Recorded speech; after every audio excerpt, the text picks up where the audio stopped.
Alright, what's going on, everybody? So, this is my WWE Clash of Champions 2016 review. Now, if you've been following me on this channel for 2 years pretty much, you know how I would do, you know the standard format I do for my pay-per-view reviews. I usually go through the key highlights of every match, one after the other, and give you my thoughts on what I thought about that match, and so forth, yada, yada, yada. I'm not going to do it that way. I'm going to do things differently for this review because last night's Clash of Champions show was just very mediocre. I honestly feel, guys, that I was watching an episode of Monday Night Raw. I mean, this show to me was just boring, uneventful, you know, at times frustrating because of certain booking decisions. I just did not enjoy the show, guys. I honestly feel like this is the worst show WWE has put on this whole year.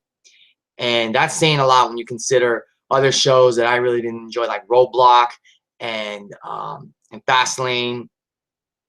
I just did not really enjoy the show, guys. I mean, there's some good stuff on this show, but there's nothing on this show that makes there's nothing great on this show, I should say, that would make me recommend this show. There's nothing great to go out and see right away. You know, this show just felt like a very mediocre show. It's supposed to be a pay-per-view, and it felt like an episode of Raw, like Sunday Night Raw. So how I'm going to do this review, guys, I'm going to try a different format. I'm just going to talk about the good, the bad, the frustrating, and so forth. Was there anything really bad or terrible on this show? No, not exactly. There were some good matches. There were matches that were decent. There were matches that were solid. And then there were decisions, booking decisions that were just frustrating or left me scratching my head. You know, it was just like, this show was just all over the place. You know, I just didn't really enjoy the show.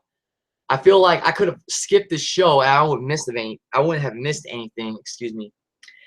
So let's start off with the good. The two matches to me that really stood out on the show, and these aren't like 5-star classics, these aren't great matches like they should have been, but they were still good enough, were the Women's Championship Triple Threat match and the WWE Universal Championship match. Let's start off with the Women's Championship match. Charlotte defending against Sasha Banks and Bayley. Very good women's wrestling match for what it was, but I was disappointed, guys. I felt like it could have been better.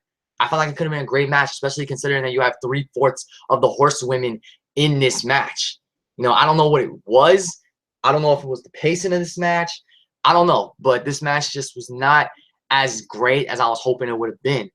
I mean, I remember saying on Twitter that this triple threat was basically the WrestleMania 32 triple threat with Bayley in the place of Becky Lynch. It still should have been a great match, and it wasn't. You know, and Lita during one of the kickoff panels, or during one of the kickoff panels on the main show, I should say, said that she felt like the women may have stole the show. It was a very good match, but I don't feel like they stole the show. You know, I don't know what it was. You know, it had a I don't know, guys. It just wasn't that great match we were expecting. I mean, you go back to NXT TakeOver Fatal 4-Way when these three and Becky Lynch were in that Fatal 4-Way match. It was actually NXT TakeOver Rival, but it was a Fatal 4-Way for the NXT Women's Championship. That was a great women's wrestling match. I don't know what happened in this match, but like I said, while it was a very good match, it just wasn't the great match that it could have been. Now, what I like was that in the beginning, it kept the Sasha versus Charlotte feud going because Sasha and Charlotte got into it right away. And then you had Bayley off to the side. I mean, like, it wasn't like they just pushed her to the side, but you kind of get that feeling that they're going to just push her to the side. Am I making sense? Like, I like how it started off with Sasha and Charlotte going at it. And then, you know, Bayley wanted her shot. She wanted her crack because she wanted to be the women's champion. And then after a while, they just went out there and did their thing. There was one moment where they all went for a dropkick at the same time, all three women. That was really cool. You know, Bayley did her springboard elbow drop on Charlotte. Dana Brooke constantly got involved because in a triple threat match or a Fatal 4-Way, there is no disqualifications. So she got involved. She would, you know, she threw Bayley into the barricade. She broke up one of Sasha's bank statement attempts. And then when Sasha got Charlotte in another bank statement, she managed to actually kick Dana Brooke off the ring apron. Charlotte did hit a really nice double moonsault onto both women. And then we come to the ending, which was like unique, I want to say, but it was anticlimactic.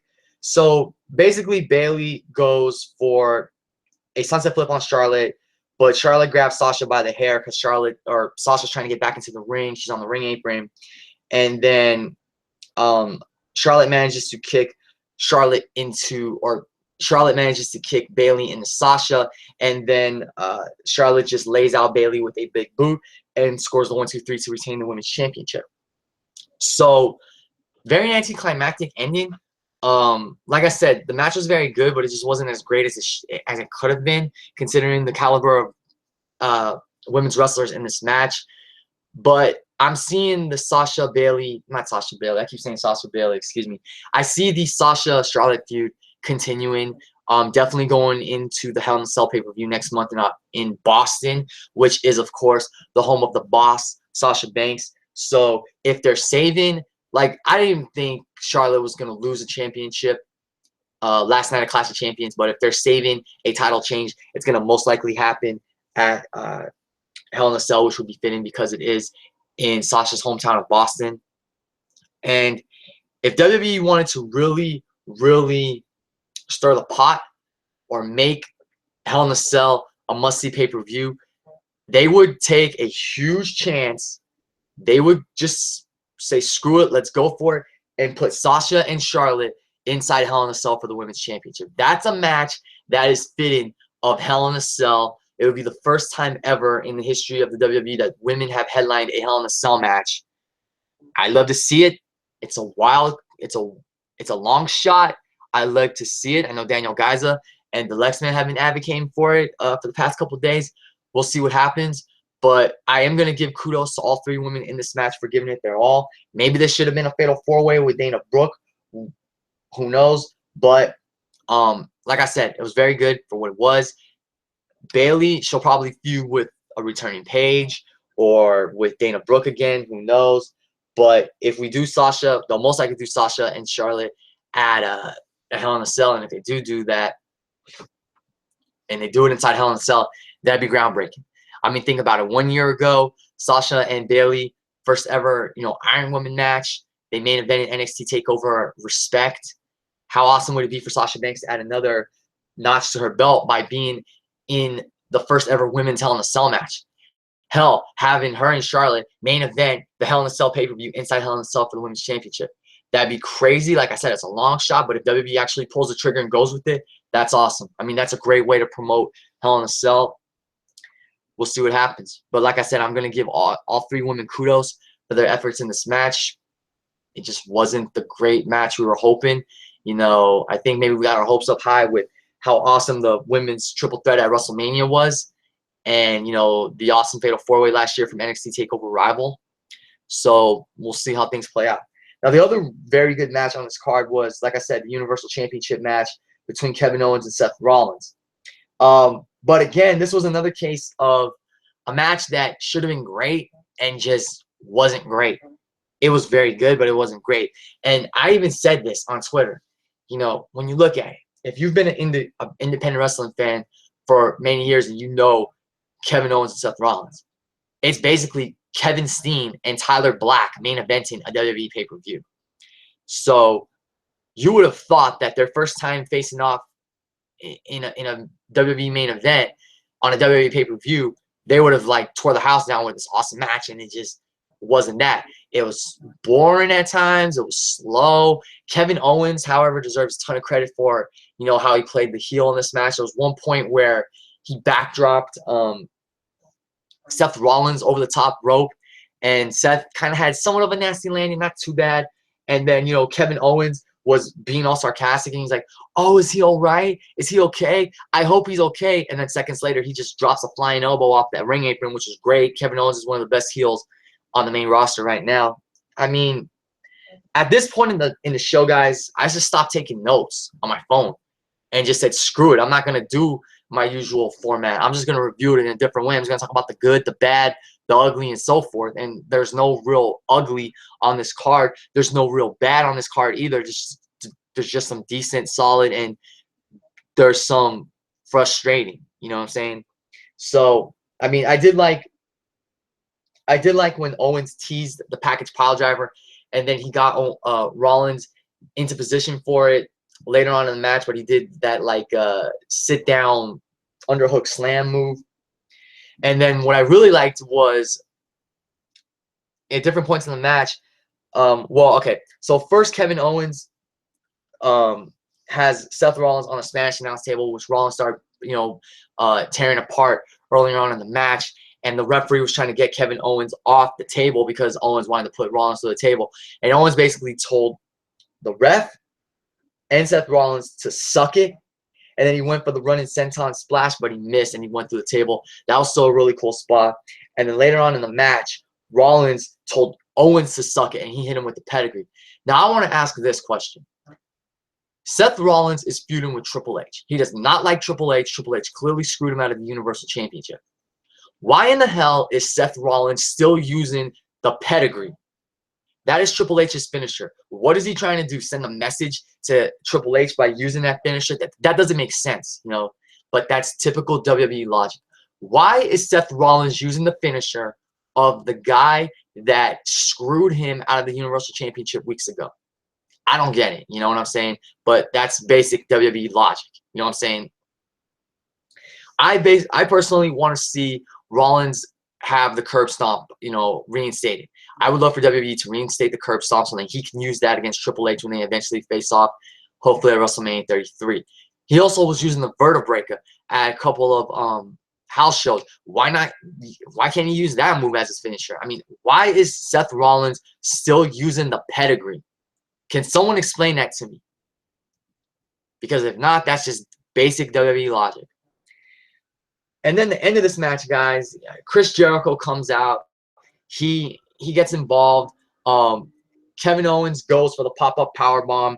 He launches Rollins into the air, but then Rollins crashes into the referee. That was a ref bump that I called. And then, Jericho got involved, and Rollins took care of him. And then Stephanie McMahon came out with another referee, and the other referee was checking on the referee that originally started the match, who got bumped by Seth Rollins. And then Seth Rollins gets the pop-up powerbomb for Kevin Owens, and the referee gets into the ring and makes the 1-2-3, and Kevin Owens retains the Universal Championship. Now, one thing that stuck out to me was as Stephanie McMahon was leaving, she turned her head and she had this look in her eye that hints that she might have been behind that. She might have done that intentionally to screw over Seth Rollins.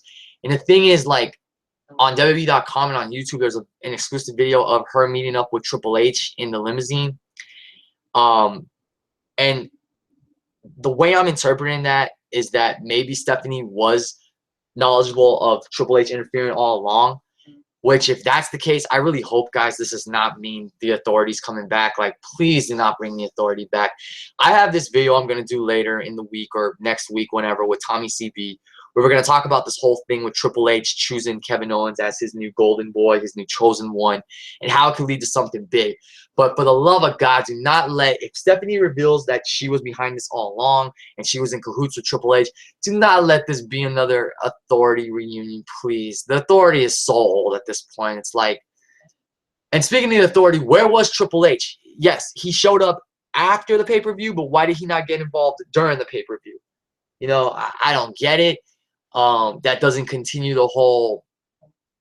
I mean, I don't know what's going to go on Raw tonight, because Seth Rollins may come out and suspect that Stephanie was behind the ref bump and everything, what happened. So, yeah, but shouldn't we have Triple H come out? Shouldn't he have been the one to screw Rollins over again to keep their feud going?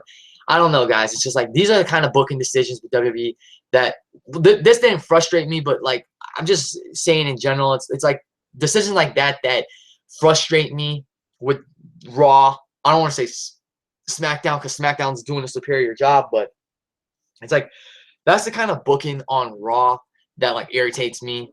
It doesn't stay consistent and it doesn't make sense at times.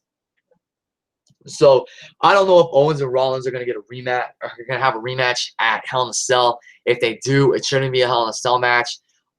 Maybe Jericho will get thrown into the mix. Maybe Sami Zayn will get thrown into the mix. Who knows? Reported WWE reportedly WWE reported that Seth Rollins may have some rib injuries because there was a moment where in the match Owens had him up on his shoulder and he jumped off and he did a gut buster with his knee. So Rollins went to get some x-rays. I don't know if this is storyline or if this is like legit. He got legit hurt.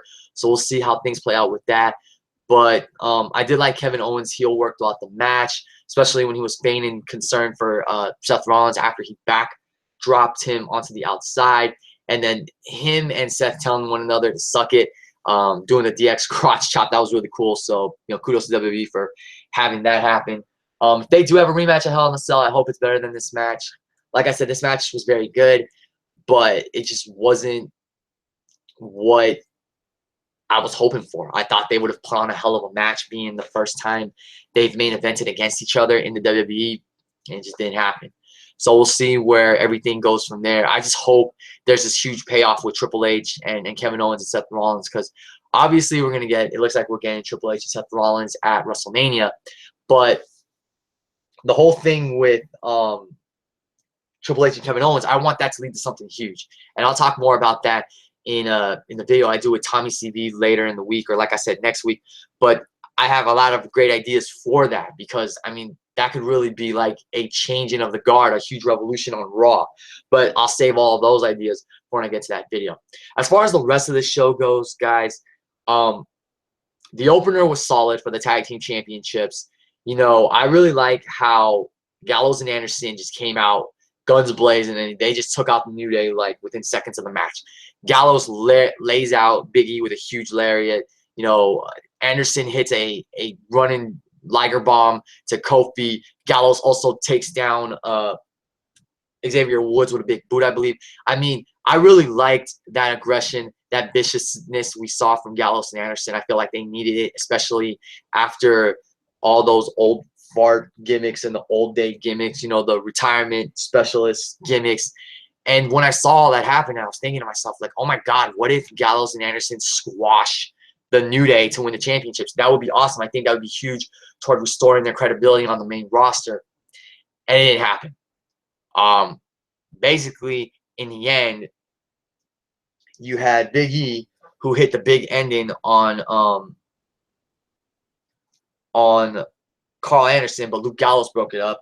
And then Big E took care of Luke Gallows. And then Xavier Woods got onto the apron and hit Karl Anderson with Francesca. And then New Day hit Anderson with the Midnight Hour double team finisher to score the win and retain the Tag Team Championships. So I'm concerned for Gallows and Anderson, because if there would have been any perfect time for them to win the Tag Team Championships, it would have been SummerSlam. But then you had that stupid finish with freaking Jon Stewart getting the New Day disqualified, which, like I said in my SummerSlam review, was never freaking acknowledged as a disqualification win for Guns and Gallows. And then you have the rematch of Night of Champions, which, like I said, had the New Day lost in a very, if they had just gotten dominated from start to finish, that would have been a great way for Gallows and Anderson to reestablish themselves as, a red hot tag team on the main roster, and they would have been the tag team champions. So I'm concerned where Gallows and Anderson go from here. They're getting a rematch on Raw tonight. I wouldn't be surprised if they win the tag team championships, but if they don't, then New Day is going to go on to break Demolition's record of like 470 plus days as tag champs. So we'll see what happens. But if Gallows and Anderson don't win the tag titles tonight, I don't know, man. It seems like WWE dropped the ball with these guys after they split from AJ Styles. And honestly, I thought when the club split up in the brand extension in the draft, I thought that was a bad move. And it looks like it's true. For AJ Styles, it's been great, because look at how he's killing it on SmackDown as the man, the face that runs the place, the champ that runs the camp. He's the WWE World Heavyweight Champion. He's killing it on SmackDown. But on Raw, Gallows and Anderson, who are this badass, kick-ass, dominant tag team in New Japan, they're not even close to being that. And those, you know, retirement specialist gimmicks did not help him at all. I did like the Doctors Gallows and Anderson skits, the whole ring post. I just think I was cool with that because, you know, they were poking fun at the New Day, how they injured Big E. But the old day sketches, the retirement specialist sketches, that doesn't work with with Gallows and Anderson because these guys aren't comedic. They're more of they're badasses, you know. So I don't know what happens from here. If Gallows and Anderson win the tag team championships, better late than never. But if they do win, I hope they're booked a lot more dominant than they were previously, so they can reestablish their credibility. If not, then I feel like WWE dropped the ball with these guys. So we're gonna see what happens. And if they don't win the titles, then New Day's gonna go on to break Demolition's record at 470+ days. So we'll see. The Cruiserweight Championship match followed. That was a good match. It just wasn't the Cruiserweight thriller we were hoping for. And of course, there's the rumors going around that Raw's going to water down the Cruiserweight division a little bit. They're not going to be doing so many high-flying moves and whatnot. And I don't remember who said this on Twitter, but like all Cruiserweight matches don't have to have a lot of high-flying. You do have like Dean Malenko. He was not a high flyer during his time in WCW as Cruiserweight champion. But what made him a great Cruiserweight champion was he was one of the best, was his technical expertise in that ring. He was one of the best technical wrestlers in that division, one of the best technical wrestlers that WCW had. And he didn't necessarily need to do, you know, flying. He didn't necessarily need to do a bunch of flying moves. He just went out there and he grounded you. He, you know, he worked on body parts. He got you submission holds. That's what made him a great Cruiserweight. He wasn't necessarily a high flyer, but he was a great technician in the ring. Henceforth, Zack Sabre Jr., you know, he had some really good matches in the Cruiserweight Classic, and he wasn't necessarily flying around the ring. He was more of a technical wizard, which is what he is basically. So, I mean, a match like T.J. Perkins versus Zack Sabre Jr., if that ever happens in WWE, that I wouldn't expect to be. I mean, I would expect Perkins to do some high-flying moves, but I would see that more of like a chess match because they're both very good technical wrestlers. So I could see it going either way. But the Cruiserweights are known for high flying because what they can't do physically with strength, they make up for with agility and athleticism. So I hope this rumor's not true. Let the Cruiserweights be themselves, but every Cruiserweight match doesn't always have to have lots of high flying and whatnot. If it has great storytelling, emotion, technical wrestling, it could still be a classic. So with that said, I thought the match between T.J. Perkins and the Brian Kendrick was a good match. I do like how Brian Kendrick resorted to his veteran ways. Like if you remember what he did against Kota Ibushi when he trapped Ibushi's ankle on the barricade, he did something similar to that against T.J. Perkins. When Perkins was going for the wrecking ball dropkick, he countered and he trapped Perkins on the inside the ring skirt and would attack him a la Fit Finley. So that was cool. We got to see Kendrick hit the sliced bread, which was nice. TJP eventually did hit the wrecking ball drop kick, and then he hit that GTS move with his feet, and which he followed up with the knee bar, and he made Brian Kendrick tap out. So TJ Perkins retains the Cruiserweight Championship. We did see them embrace at the end. They did hug each other out of respect, but then Brian Kendrick pulled the classic heel move and headbutted TJ Perkins. So that feud's going to continue, it looks like, and hopefully they'll get more time. They'll have a better match at Hell in a Cell. Like I said, this was still a good match, but it wasn't the Cruiserweight thriller we were hoping for. Now, Cesaro versus Sheamus, their best of 7 series was not the best. Their matches were decent to solid for the most part, but I feel like this match was the best of the 7 matches they've had against each other. I was just not a fan of the finish. Now, when the finish initially happened, and of course the finish was Cesaro and Sheamus were fighting on the outside. Cesaro clotheslines Sheamus over the top rope, or not over the top rope, over the barricade. They both hit the floor. They both end up knocking down a security guard. And I'm not sure if Cesaro was like legit injured, but there was something, I guess, he hurt his forearm or his wrist or something. The doctor was checking on him. The doctor or the referee was checking. Yeah, the referee and ringside doctors were checking on both guys. And Cesaro said, he clearly said this, you know, you clearly hear him say it, I've wrestled with one arm before. So he might have hurt his arm, his forearm, his wrist, whatever, but he wanted to keep going. He said, I've wrestled with one arm before. So I don't know, like, when that first happened, I thought that was just a bad booking decision by WWE. And I said, it's stupid booking decisions like this that just frustrate me and make me not take Raw serious. You know, these are the kinds of freaking booking decisions that I hate on the main roster on Raw. But then, you know, like, you have to consider whether or not, you know, Cesaro got legit injured. You know, Sheamus looked out of it. And, of course, you know, a wrestler's safety and their well-being, concern for their well-being is most important.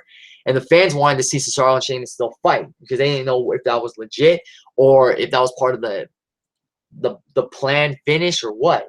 So I don't know where this goes from here because they're still tied at 3 falls apiece. So whoever gets the next victory wins. And then somebody on Twitter said, well, what if they're just paired up and they get a tag team title shot? Like, that's ridiculous.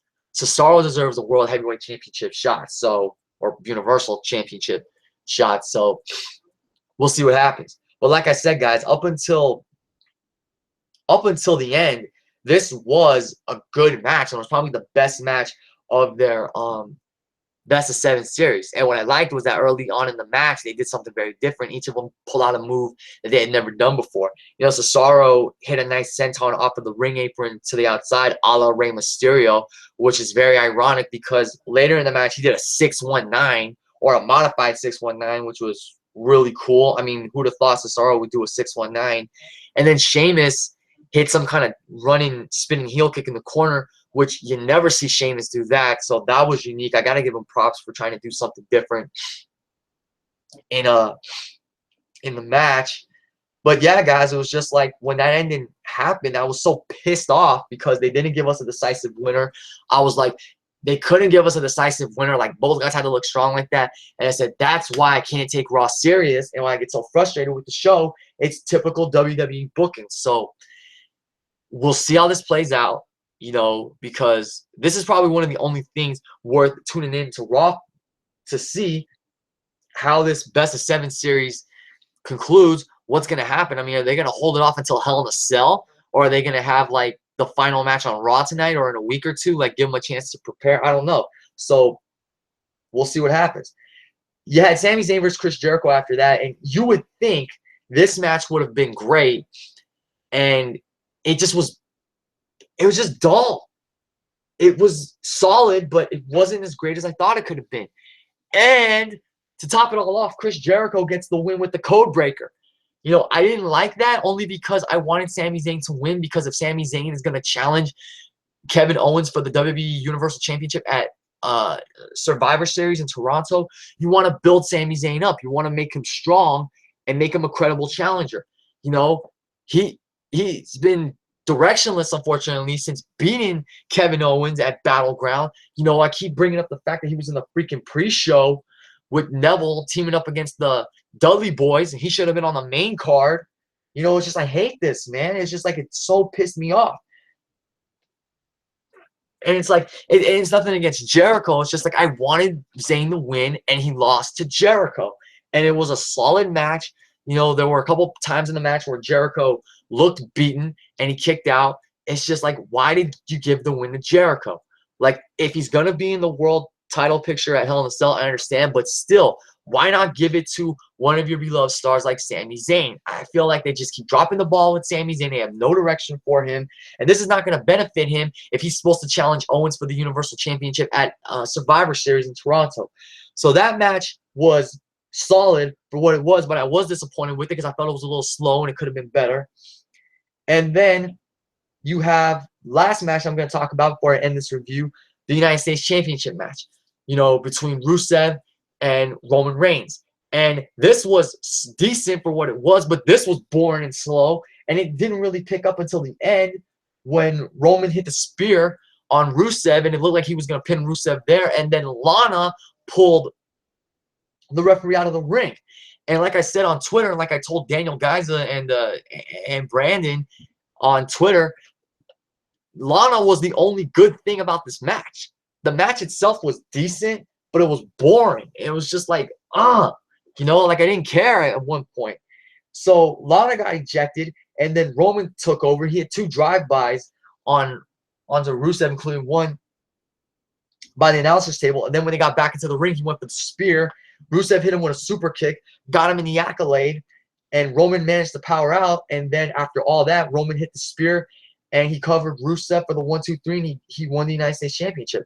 So I don't have a problem with Roman Reigns being the United States champion because, well, Tommy and I predicted that was going to happen, and we pretty much saw it happening. I'm just concerned for Rusev because remember what happened the last time he lost the United States Championship after a strong, dominant run.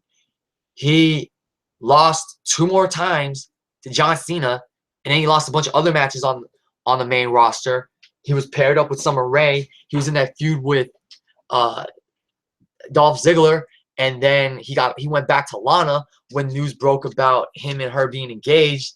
And then he joined the League of Nations, which didn't help him. It wasn't until he won the United States title from Kalisto and he went back on his own that he regained a lot of momentum he lost from losing to Cena at WrestleMania 31. I really hope that Rusev does not lose. I really hope WWE doesn't drop the ball with Rusev. I really hope he doesn't go through that losing slump again. He's going to get a rematch with Roman Reigns tonight on Raw, so we'll see how that happens, but he's probably going to lose that. So we'll see. Like with Gallows and Anderson, who are getting their respective tag title rematch later tonight, I don't know. I'm concerned for Rusev because I love Rusev. He's a great performer. I think he could be a great contender for the WWE Universal Championship, but WWE just cannot drop the ball with him. And I'm afraid he's going to lose again and again to Roman Reigns. And he's going to lose again on the main roster to a bunch of guys. And he's going to have to bust his ass again to get back in that position where he can regain his momentum and regain his credibility. So we'll see where everything goes from there. If you guys want to see my match ratings, you can click on the description box and see them there. But overall, guys, this show was just very mediocre. It felt like Sunday Night Raw.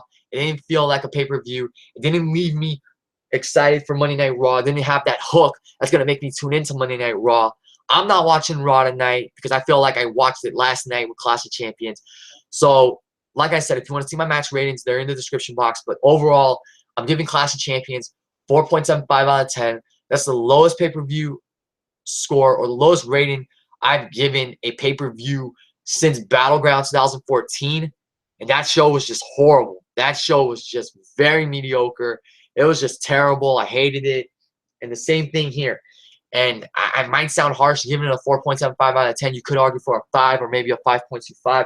But I'm grading it on match quality, show quality, you know, storyline progression, and etc. So I didn't feel like this was a great show. I didn't feel like there was anything special. It felt like an episode of Raw.